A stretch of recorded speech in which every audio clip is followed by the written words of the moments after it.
Have you ever wondered whether the problems in the world today would exist if we had deeper connection to ourselves, others, and the environment and acted from that place? Welcome to the Conscious Action Podcast with your hosts Brian Berneman and Kayla Greenville, who believe that connection is the key to taking conscious action as individuals and creating a better world. We are here to raise awareness and inspire meaningful action by sharing stories, knowledge, and conversations with thought leaders and change makers. From sustainability to well-being and everything related to conscious living, our mission is to empower you to be the change that you want to see in the world. Welcome everyone to a new episode of the Conscious Action Podcast. I am Brian Berneman, your host, and I have the pleasure to be joined all the way from Alberta, Canada by Jodielynn Craven. Thank you, Jodielynn, for being here with us and for being able to be there. Like, I know the time difference is big, but we are here. Online capabilities allow us to stay in touch all on the other side of the world. So thank you so much for being here with us. And for everybody that is listening to us, can you share a little bit about who Jodielynn is? Amazing. Thank you for having me. I'm so excited to be on your podcast and connect with all of your listeners. Like you said, my name is Jodielynn Craven. I'm from Alberta, Canada. I feel like to tell you, who I am and what I do and what I'm all about, I kind of have to go back. Now I coach individuals on how to consistently attract more money into their life. And it's because of all of the mistakes and the, falling down that I've had throughout my life that makes me good at it.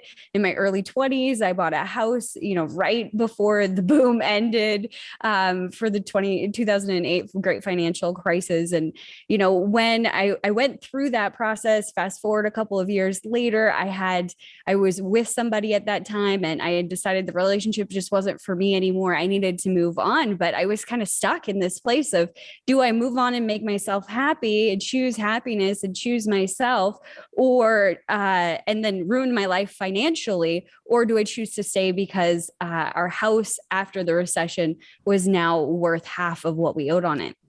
And I chose me. And so that catapulted me on this journey and, built this hunger within me to learn about how money works. And I really, truly, Brian, I thought that the thing that was missing in my life was the understanding of how you do it.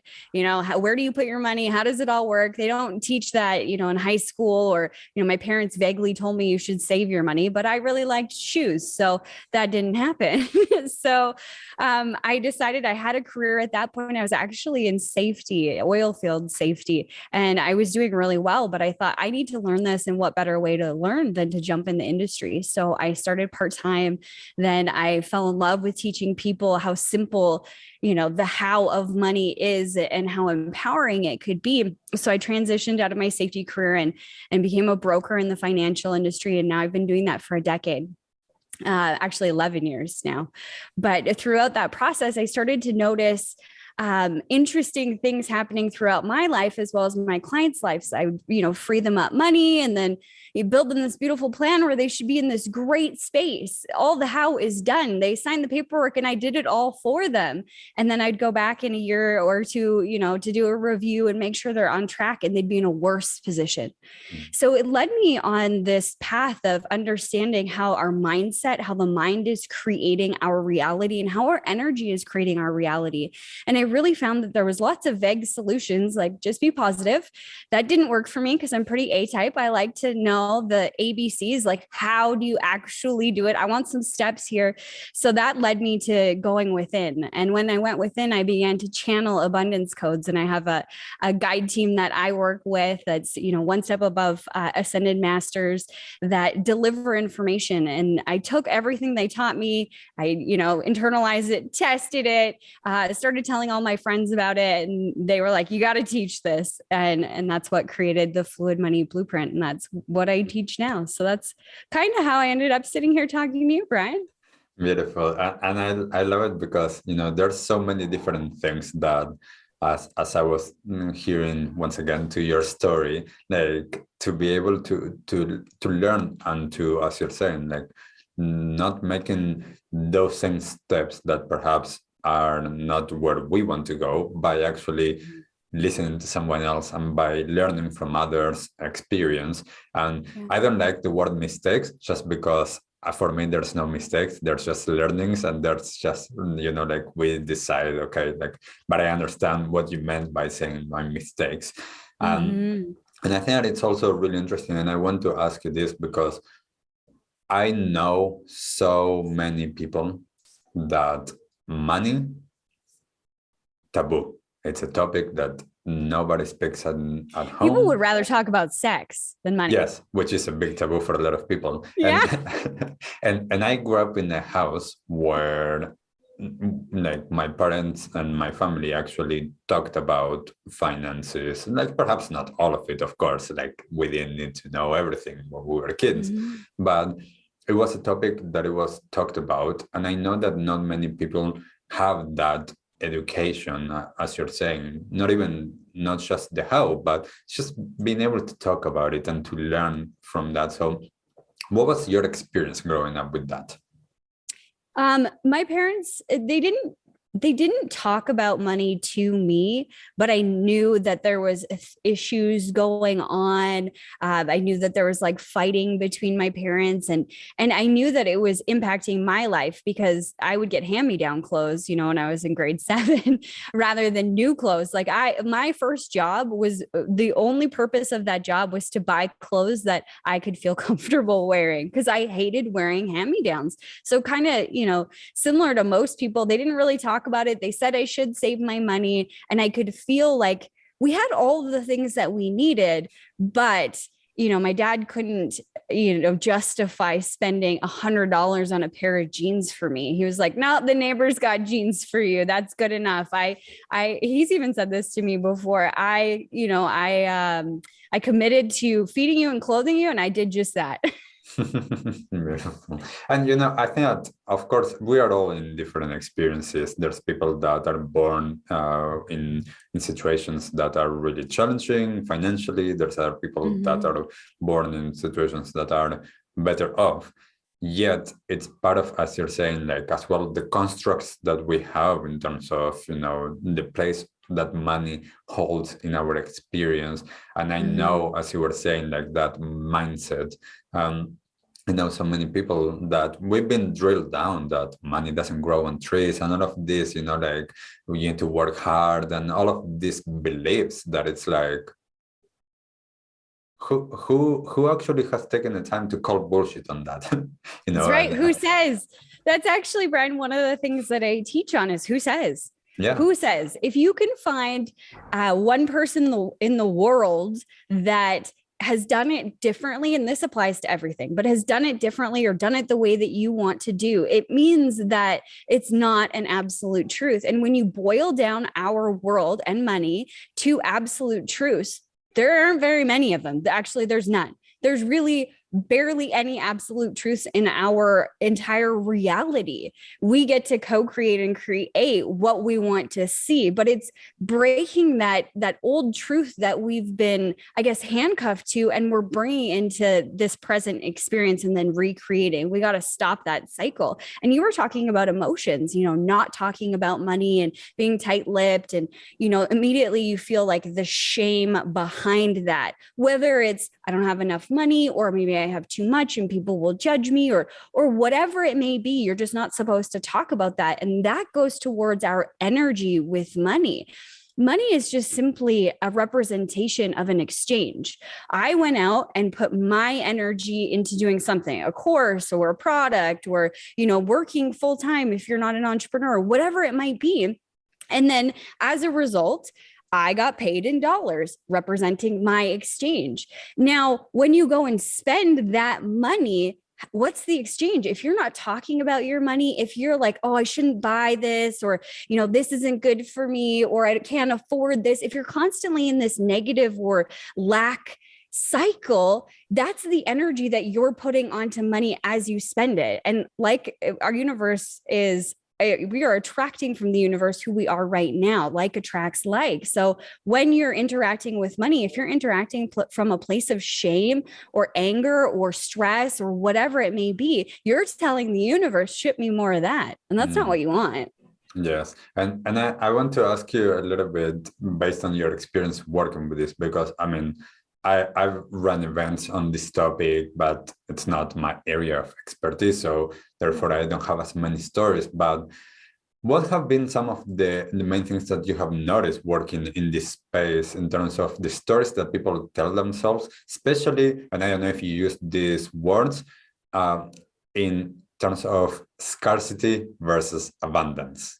Yes. Biggest one that pops into my mind right now is not enough. I have a whole free training on this, and it goes into the Fluid Money Blueprint. So the way that I teach people to get out of it.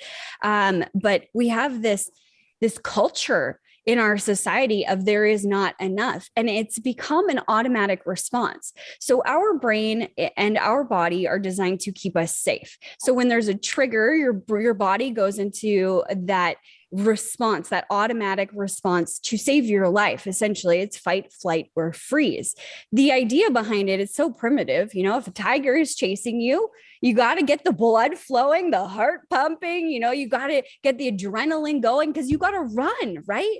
But now it's no longer a tiger. It's you opening your bank account that creates this response. And most people are unaware of what's happening in their body. So they open up their bank account, or for me, this is how I saw it was, and a lot of my students experience the same thing, is they go to open their bank account. It's not physically open. And they're automatically in this automatic response of, I don't have enough. And it's filled with fear and scarcity. So then their heart starts pumping, they feel anxious, they feel like their throat is closing off, and then they go into action mode. If they're, an A-type personality or an entrepreneur, they'll be like, I got to go and do more, I got to do this and I got to do that. And what's happening is they're infusing into every action fear and scarcity. And really, we got to come back to this moment. What is the fear here? The fear is, I don't have enough money. But the interesting thing, you haven't even opened your bank account. So you don't know that's an absolute truth. You're just assuming it's just an automatic response that was programmed at some time and that you're running. And the way that it filters into our reality is that we literally have not enough, because the universe and our brain is going to look for all of the things that we say that we want and that we're an energetic match to.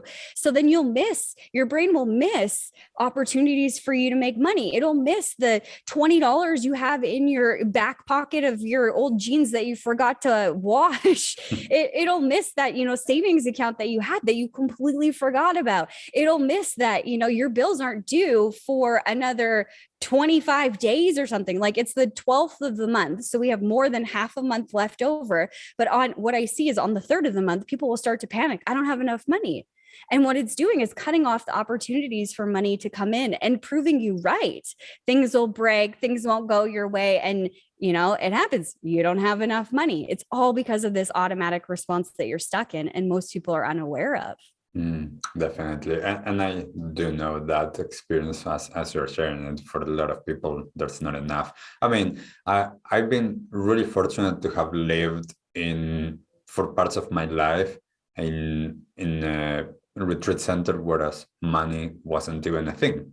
As you were talking before, like there's this exchange. I was exchanging my time and my skills and my physical body to do things in exchange for like all of the practices and teachings and the food and accommodation and everything.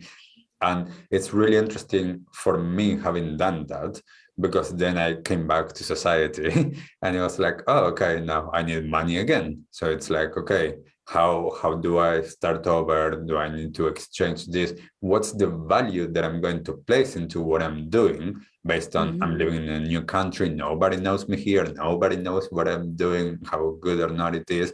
And I know that it's been a process of, okay, like just allowing the how to actually come into place, but with the awareness that we live in a world of consciousness, of energy, and that the world is abundant, and that there's plenty, even more that I can imagine. So talking about that, you're printing it every day. Yes. And talking about that, like I would love for you to talk a little bit more on this, that perhaps for some people, that are not yet that open to seeing things in that direction or that perspective, what could you share about the role that energy has or that consciousness has? And then if you want to tie that to how was it that you started to connect with those codes? Okay. So I think going back to that, I don't have enough example, your energy in that moment is coming from scarcity, it's coming from lack. And then what happens, and your brain is in that process, your body and your brain are all working together to prove you right. So it's like the red car example, you buy a red car on the lot and you see red cars everywhere. Well, this is going to happen within your brain when it comes to not enough money. So you're going to see not enough money everywhere you go. And then you're going to keep going down this cycle. So your energy is literally starting to drag you down, and you won't see that, potential for money to come in. You will discourage clients from buying from you. I always use the example because it's hard to understand the energy side of things because you can't see it, right? But we've all had an interaction similar to this. I remember walking into a car dealership one day. I was going to buy a car.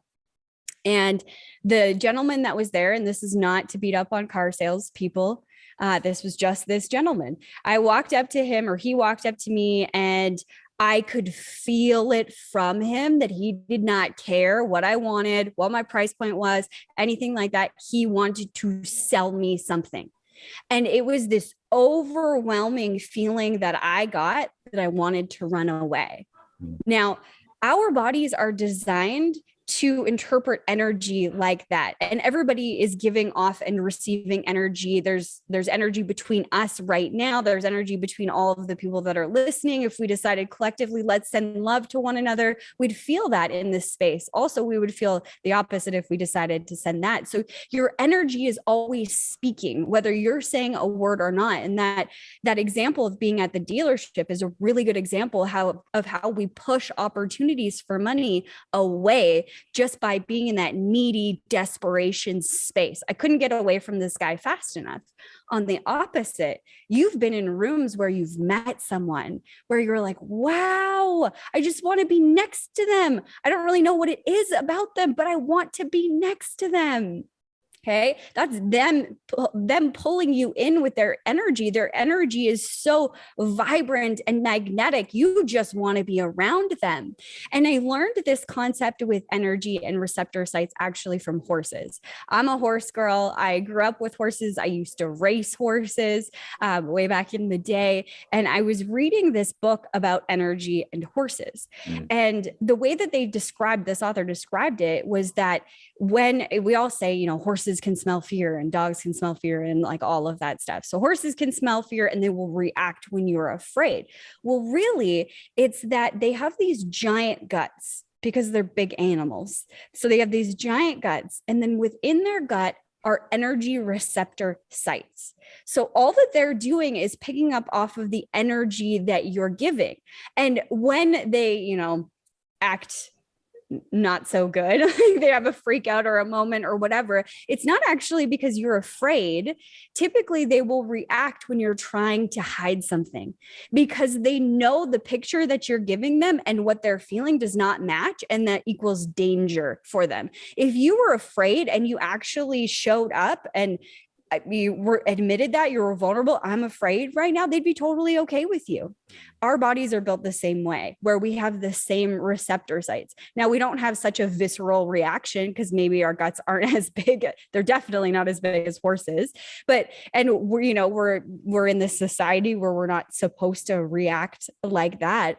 But when you start tuning into what is your gut saying, what is your intuition saying, and feeling into people's energy while I'm sitting with you here, Brian, what does your energy feel like? And how is it different from mine? That is really, truly the first step. And that's exactly where I started on my journey, was understanding what my energy felt like within my own body. And I would pick up other people's energy, and being in a very, I guess, vulnerable work situation, meaning like the people that I'm dealing with, they're telling me their life story, they're opening up their books, and it can be very vulnerable sitting on the other side of the table.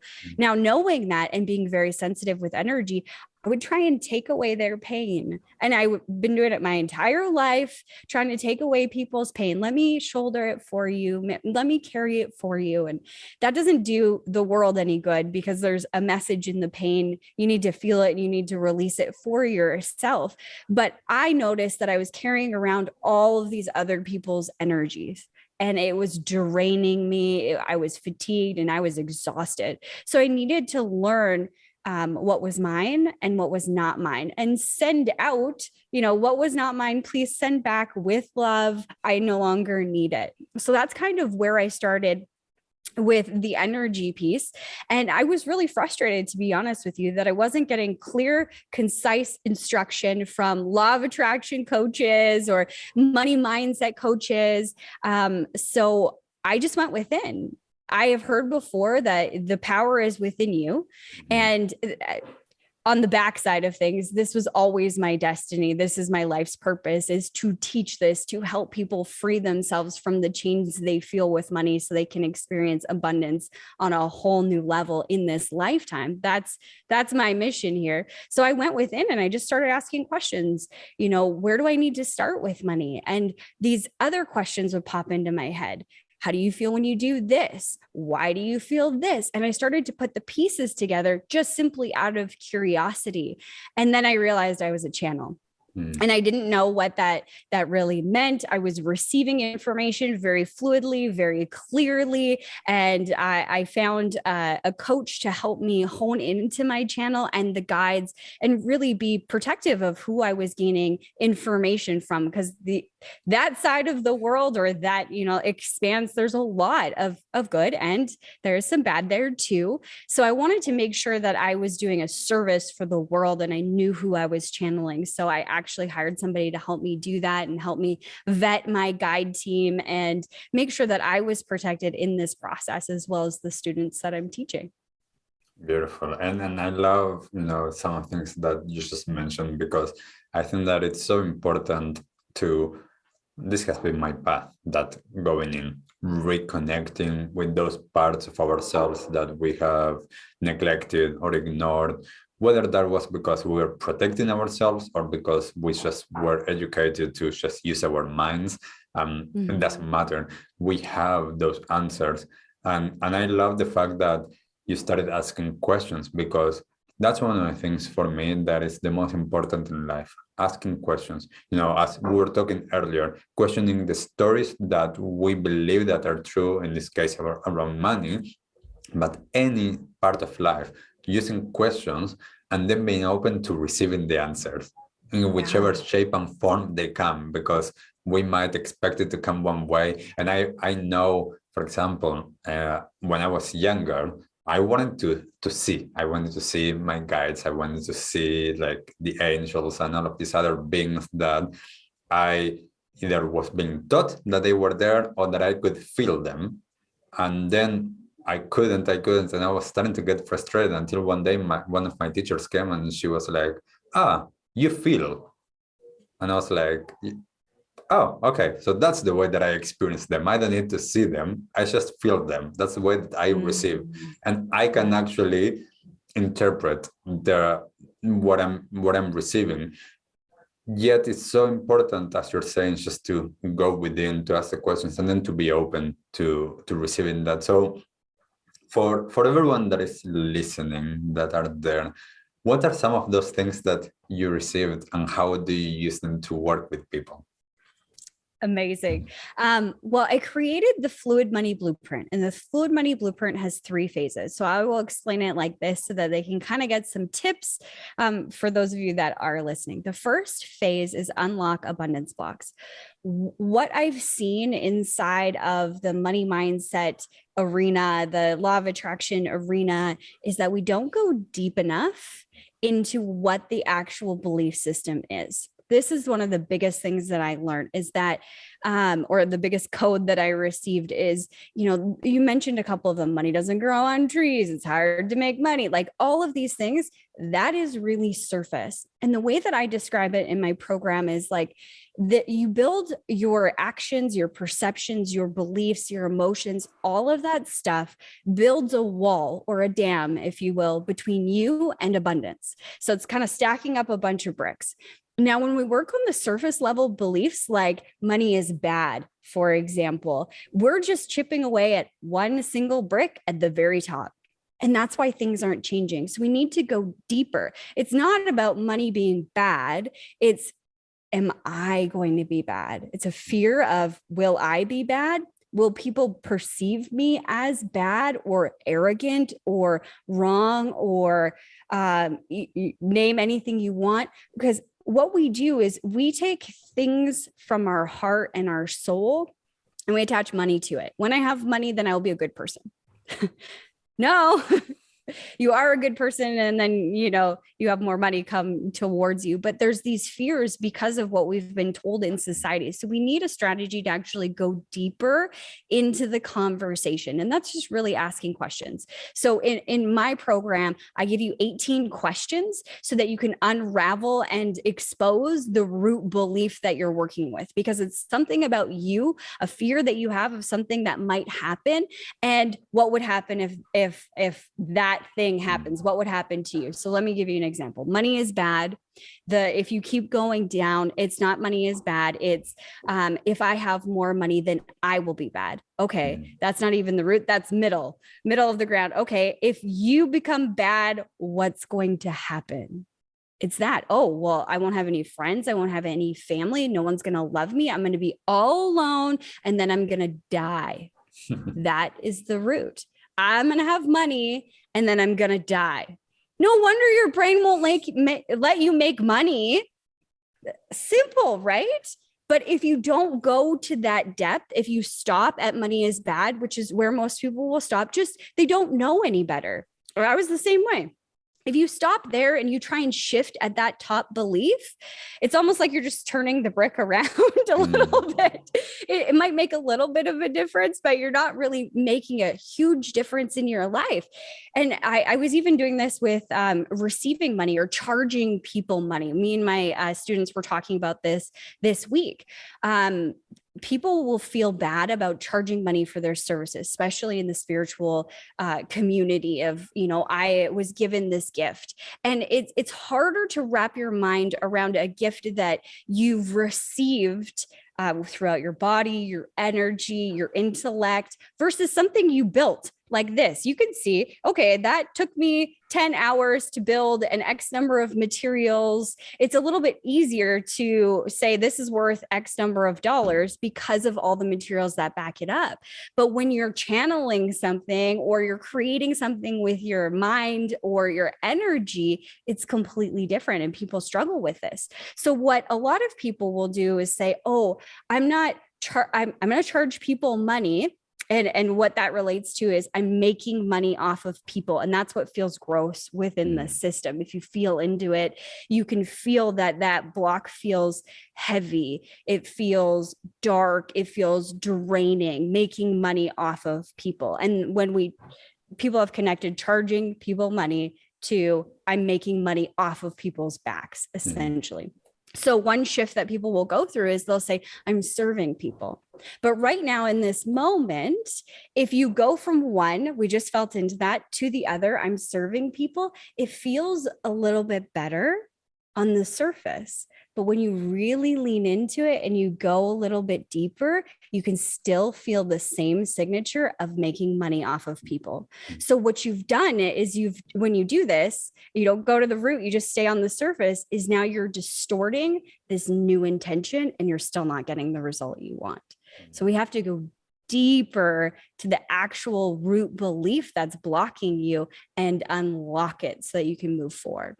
Yes. So that's the first step of the fluid money blueprint. The second step of the fluid money. Before you get to the second, because I think that, like for so many people, and if you're listening to this perhaps go back a few minutes and listen to that again, because there's already so much stuff there, especially for a lot of our listeners that are working for themselves, that are entrepreneurs, or that are creating from what they would consider, or the world would consider, something spiritual or conscious.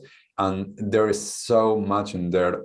I've been through this, people asking me like, why are you charging so much for this? Like, I can do it for free. And I'm like, cool, do it for free. Like, just like, you know, I'm good with valuing my work. And people, you know, as you're saying, we all have our stories, we all have our energetic signatures that we need to create and shift, and to be able to really feel that, as you're saying, using that questions as a key to unlock what's the feeling and what's the energy behind it, and really go to the root of it. So beautiful. Yeah. Well, and your body is going to feel it before your brain registers what's happening. So in that process, like I just specifically walked you through, feeling that darkness and then shifting it a little, and you still feel that same signature there. What that is actually doing is setting your body to be like your early warning system. So even if that's the only thing that you took away from this conversation, if you're listening right now, is to start feeling into some of these things. When you do that, your brain and your body are paying attention. They're like, oh, okay, she wants to know. And they'll give you signals. So when you go down that same path, your body's going to warn you before your brain even registers it. So you can move through these things faster. It's so important. Yeah. There was, I was going to say too, with charging money, with money in general, with everything, there is always an exchange. Okay. Energy cannot be created nor destroyed. So if money is simply energy, there's always this exchange. So now if someone gets into the habit of, I have to give away all of this free stuff, guess what's happening on the other side? You're creating a karmic debt on behalf of other people. You know, you give them this. And I mean, giving from a place of when you should be charging, you know that you deserve to get paid for this, and you want to get paid, but you feel bad about getting paid. That's what I'm talking about. You're creating a karmic debt on the other side. So in reframing this whole belief, there's always an exchange. What are you exchanging? You're exchanging the beautiful things that you do and that you provide, and they're giving you money in exchange for that. It's just a representation of the energy that you bring to the table. And I think all of us can relate to this. We've had a coach or a course or a mentor or whatever that we absolutely freaking loved their work, followed everything that they did, bought everything that they did. We wanted to give them our money. Why? Because we wanted to support them. We knew that it was an investment. What we were getting is so profound.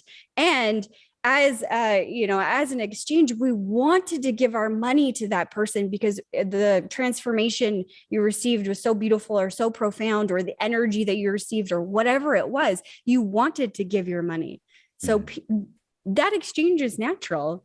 You want that to happen. You want to serve people, and you don't want to create a karmic debt for other people. You want to be provided for as well in this exchange. Yes. So just my 2 cents on that. And I love that because as well, you know, and this is a lot of times something that I keep on telling to people is, the more that we allow ourselves to understand and to be more in touch with our body, the more that we understand what we are resonating with. And those things that we resonate with, as you're saying, like, it's like, yes, thank you, bring me more. Thank you, bring me more. Thank you, bring me more. Thank you, bring me more, because you resonate with that. And for those things that you don't resonate, that's it. Like, don't look at it. It's just like, well, that's not for me. So coming back to what resonates. So, okay, step 2. Step 2 of the Fluid Money Blueprint is dismantling your negative money perspectives. Now, this is really getting into hyper awareness of your brain and your body. So I teach you my 4-step method, which is called CAST. So again, our body reacts, our brain reacts, and we get it into these automatic responses, and they become grooves, if you will. We don't even think about them. And the best way I can relate that is if you've ever driven home after a long day and then you arrived there and went, did I make a stop sign at that stop? Like, you have no recollection of how you got there because you've done it so many times. It's just an automatic response. Clicker here, turn right, all of that is automatically programmed. You have a supercomputer right here. So you've programmed it to do good things and bad things. And with money, it's typically this negative scarcity response that we have. So we need to stop the pattern in its tracks.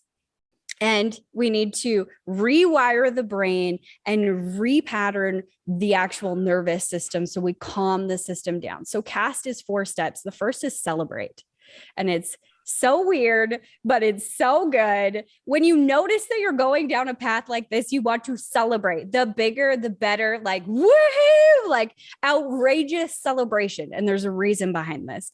When you have a response like that, the big woohoo response, it automatically wakes up the brain, and the brain says, what? I'm supposed to pay attention. Yes, we want the brain to pay attention because we want it and our body to be our early warning system so that we know when we're going down a path that doesn't serve us. So we celebrate. When you see it, instead of beating yourself up, you celebrate the crap out of it because your brain the next time will tell you, and then you can stop the response faster. The next one in cast, the A is acknowledge. We've gotten in our society, we've gotten into this habit of not feeling any of our feelings. I need to shift them because it's uncomfortable. It's uncomfortable to feel sadness. It's uncomfortable to feel scared. It's uncomfortable. And what happens when we don't feel those feelings is we actually push them down. Now, I liken this to a blender. Imagine you were making a smoothie and you use the exact same blender every single day, but you stopped washing it. Your only strategy instead of washing it was to add more good fruit to it.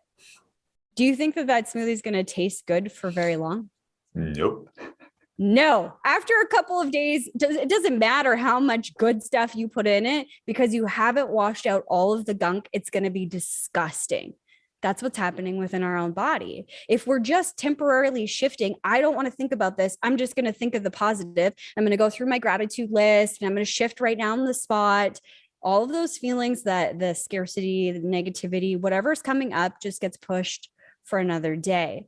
And then what happens is it builds up and builds up and builds up and builds up. And it doesn't matter how positive you are because your average of your entire energy or your entire container is now anxiety, overwhelm, scarcity, whatever it may be. So you're creating from that space, not the 3 minutes you spend with your affirmation. So we need to stop the automatic response. And we do that with cast and really turn on your body and your brain so that you can repattern these things. So we want to acknowledge it. And I call that baby, what's wrong?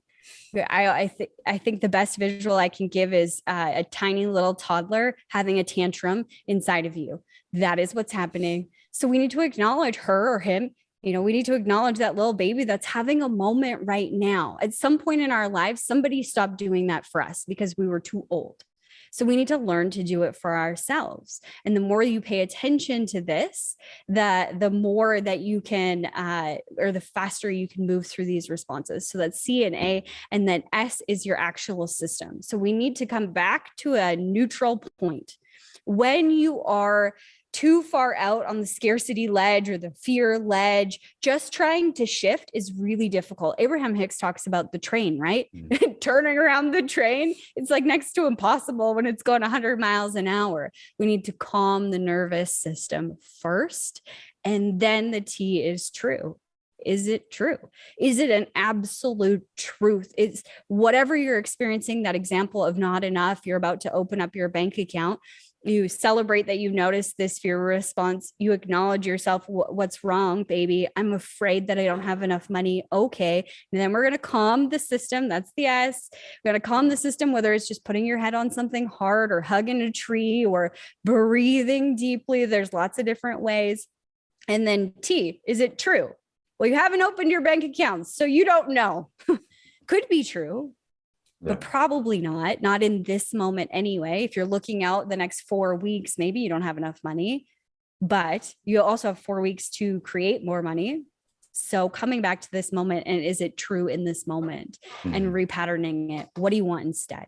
Yes, okay? Beautiful. So working on that system so that you can walk back the automatic pattern and then create a wall in between, you and it, so that you're no longer going down this destructive path anymore.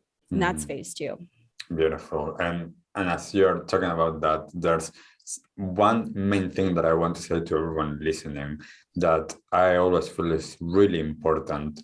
That is, and this is why this is called Conscious Action, the Conscious Action podcast. This information, incredible. If you don't actually put it into practice, it doesn't mean anything. You actually need to go in your body, feel those feelings. I often talk about, like, in terms of that, going back to the sensation level, forgetting about the judgment and the story behind the feeling, going to the sensation level. If we start to allow ourselves to feel that, like I often talk about once with, and it has nothing to do with money, but it was about feeling the body. I was in a relationship, like I think 12 years ago or something like that, and my ex broke up with me, and I just sat down and I allowed myself to feel and to process all of those feelings. So I was feeling stuff in my belly, I was feeling stuff in my chest, and all of these feelings were running around there, and I was just, okay, I'm just going to feel them, I'm going to feel them, I'm going to feel them. 40 minutes later, I was like, I processed all of that. I can get up, I can actually see her, talk to her. And even though I loved her and I wanted to continue in a relationship, there was nothing there that felt icky. There was, everything had been processed. And I think that when people do this, it's really important because, as you were just saying, that train, understanding the momentum that energy gathers, it's so important, because if we are allowing that to build and build and build momentum and to build up and to build up and to build up, it's going to be so challenging to come back to center and to alignment. So a lot of times it's like that deep breath for a lot of people, so important. Yeah. And I think there's this fear within our society of actually feeling it.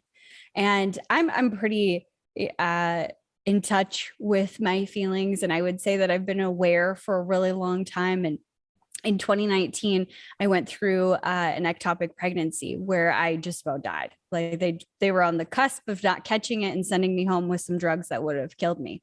And so there was all of that emotion. There was, losing a baby, all of that emotion and everything. I had to have surgery, emergency surgery. So there was all of that emotion. This was like a giant bag of emotions that I was carrying. And I remember one of my friends said to me, "How are you doing?" And I'm like, "I'm okay." And she's like, no. How are you doing? And like, really, how are you doing? And I said, I'm okay. I had kept everything out here up to this point.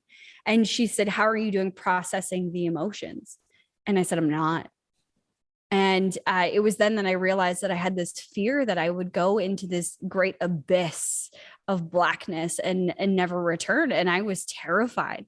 And I remember sharing this with her, like, if I feel it, I'm never coming out of here. Like, I'm going to get locked in here forever. And she gave me some encouragement and just said, "You got a lot of people watching you right now, and you can always reach out for help, but you're not alone in this. And we're watching you to make sure that you're okay. We won't let you fall. I promise you." And that was the encouragement that I really needed to process all of that emotion. And I started to process right after that conversation. And it actually went through me very quickly. I sat with all of that emotion and just felt it. And it was super uncomfortable, but I didn't get lost in it. And I think that every time I look back on the hard things I've been through, I'm so grateful for them, because the depth of the darkness that I experienced in that moment, or the pain that I experienced, if we put that on the darkness side of things, also equals the depth of the light that I can experience. And in those moments, I learned so much about myself, so much about my body. And I had so much compassion and love for me that it completely changed my life. And I think it's just getting over that hurdle of that fear of I'll never be able to come out of it, and putting yourself in a position where you have people around you to help you if you did get lost in it, and trusting yourself that you won't get lost in it. Your body was built to process emotions. And I truly believe that you're not given anything that you can't handle. And those, two things have kind of saved my life. Beautiful. Thank you for sharing that, because I think as well it's really important to understand that depth of experience. And yes, we can think of it like from that negative, darker side or from the other side, but we have this depth of experience that we can tap into. And I think it's really important as well that to understand that yes, we might not always be ready to look into things, especially like any trauma or any experience that might be a little bit too much to handle at that moment. And at the same time, the longer that we wait to experience it, as you were saying before, it can build up, so it can even be worse off. So if you're listening to this and you're going through something that you are not sure if you actually want to look into your feelings, because it can be a lot, there's people that actually are there to support you, to go through whatever it is that you're going through. So finding those people, because we don't need to go through everything alone as well. So I think that's, really important to understand. Okay, I'm ready to listen all about this third step. Third step.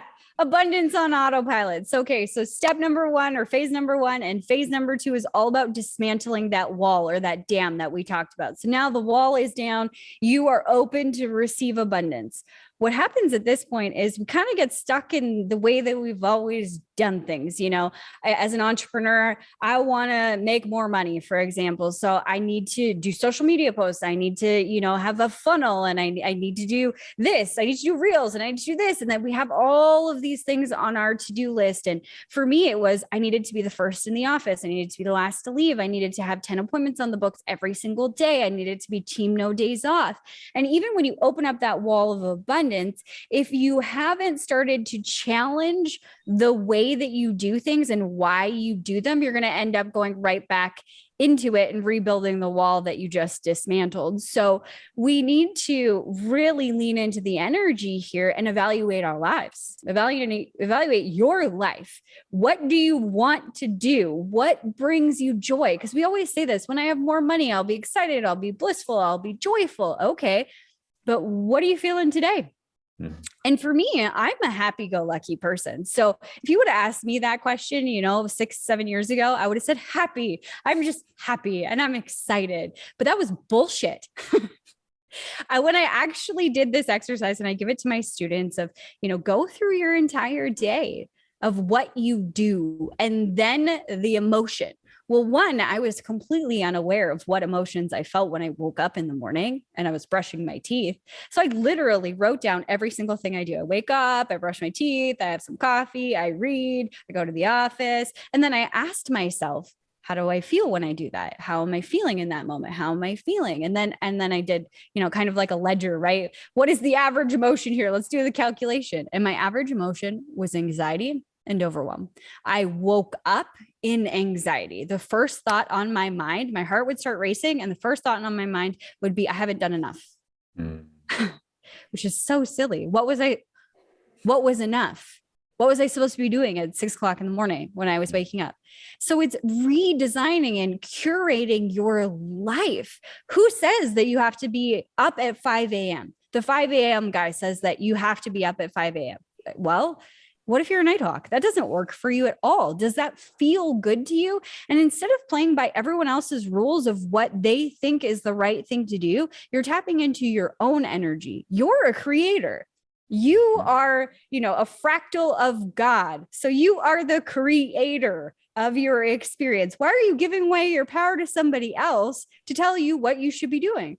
We go within. What do I want to do? What brings me joy? Which is in highest alignment with what I want to receive? If it's joy, that's what you think will happen when you have more money. How much joy are you experiencing right now?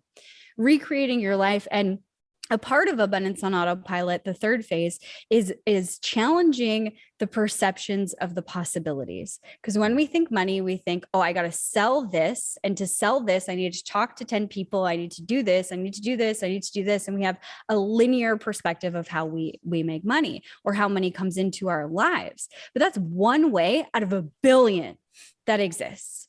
So we want to, really strengthen this muscle of possibility. When I ask people this, how can, $10,000 come into your experience right now? People are like, I could sell this, or I could win the lottery. And by like number 3, they're like, that's it. Well, that's because the possibility muscle is weak. Okay. We need to strengthen that muscle. So challenge yourself to think outside of the box. How else? Well, there could be an inheritance. Maybe somebody drops money off, in my backyard. That literally happened to one of my students. They entered the program of More. That's the program that has the Fluid Money Blueprint. And less than a week later, they went outside on their patio and there was an envelope and $500 was in it. Somebody randomly dropped it off. I've had, students being paid for things that they didn't even offer on their website. We were building our shop on our piece of land, and we wanted to call in more money to finish the shop and do all of that. We sold a piece of land without ever putting a for sale sign on it. Wow. And we got the deposit on the land before there was even a contract. This is breaking, or challenging what you believe is possible, because we get into this linear frame of mind. This is the way that it is. And then it cuts off all the other possibilities. So we need to open up to what else is possible and continuously challenge that, so that our brain can go to work finding all the other possibilities that exist, whether it's discounts or free money or whatever. Like even today, I wanted to return a book that I got, and I emailed the company. It was a company from the States. So, it cost me shipping, and it was in US dollars. So it was a little bit more expensive. I think the book was $45 or something. And I wanted to return it because it wasn't what I was looking for. So I emailed them and they said, keep the book. We'll give you your money back. Wow.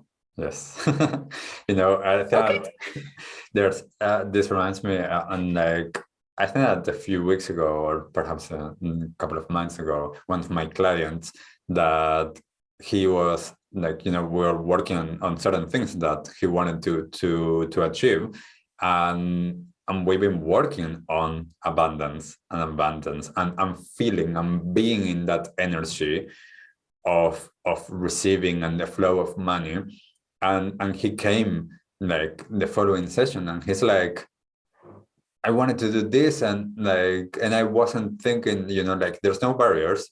How is that going to come? And he said, one of the new clients that was supposed to pay him 5 months later, they just paid me full. And it's and suddenly it's all of this money is there. And it's the same. It's about being open to the possibilities, and to be open to as well. I think that's something that you said for me really resonates. That is understanding what we want to do, how we want to do it. I talked with someone once, and they asked me why I wasn't successful. And I was like, I live what I want, how I want, doing what I want in the way that I want. How is that not successful? And that is successful. I think that, this I think that is what, from what you said, that I think it's really important, is listen to ourselves. What does this mean to me? Not as you're saying, if the 5 a.m. people resonates with you, go and do that. But if it doesn't resonate, just leave it alone. Go to what works for you. So amazing. And I'm so aware of our time. I want to continue having this conversation, but I just want to ask you one last piece of advice for everyone listening, especially if they are entrepreneurs living something in terms of the spiritual conscious life, and they are not in the place that they want to be because they don't want to charge people, as you were saying before. What would be the piece of advice besides going and doing your 3-step work? Okay. Let me feel into that. What do they need to hear? My advice, what I would say to them right now in this moment is, you are special. You are here for a reason, and therefore you are worthy. You were meant to be here right in this moment, doing exactly what you're doing. That is your gift to the world. And you came here in this lifetime to experience more joy, more bliss, more excitement, whatever it is that you desire, that you want to experience. And that is available for you. Simply open up your heart and say yes to receiving, and say yes to believing that you're exactly where you're supposed to be, doing exactly what you're supposed to do, and that God, the universe, whatever, all entrusted you to this moment, this specific, special moment, and nothing is by chance. And you deserve to have money, aka that exchange, because of the reason why you're put on this earth. Beautiful. And I always say the same, or similarly to that, is that we are all unique. We're all bringing our own gifts and medicine to the world. And if you're not bringing that, you're preventing us as well from experiencing it, and you're preventing the universe from experiencing it. So, Jodielynn, thank you so much for this. This has been wonderful. For those that are resonating with you from what you're saying and potentially want to work with you or check out your work, where can they find it? You can go to jodielynncraven.com/consistently attract more money. I think it's more money, or consistently attract money. I'll have the link. I'm sure you'll be able to put a link there. That is a link to my free training, where I go through 3 mistakes that entrepreneurs make when they're trying to attract more, and then all of the details around the Fluid Money Blueprint and how you can access it. So that would be the easiest way. Or Instagram. It's just Jodielynn Craven on Instagram. Beautiful, beautiful. So go and check it out. As Jodielynn just said, we'll have that on the show notes so that it's easy to access. So if you resonate with this, or if there was something that you've heard that was like, yes, that's me, or anything, leave us a comment on whatever it is that you find this episode. Tell us about your experience. If you go and check out the free training, tell us, how did that go? And once again, thank you, Jodielynn, for your time, for sharing this. And please continue to share your medicine with the world, because we need it. Thank you. Thank you. Thank you. And thank you, everyone, listening. And we'll see you the next time. Bye. What did you like the most about this episode? Take a moment to think about what change you can make in your life today. Share your conscious action on social media using #ConsciousAction and tagging @ConsciousActionNZ, so we can celebrate your impact on the world and create a ripple effect. One easy action we would love for you to take right now is to share, like, and subscribe to this podcast. This will help us get these messages out into the world and inspire more people to take conscious action in their own lives, contributing to the better world we hope for.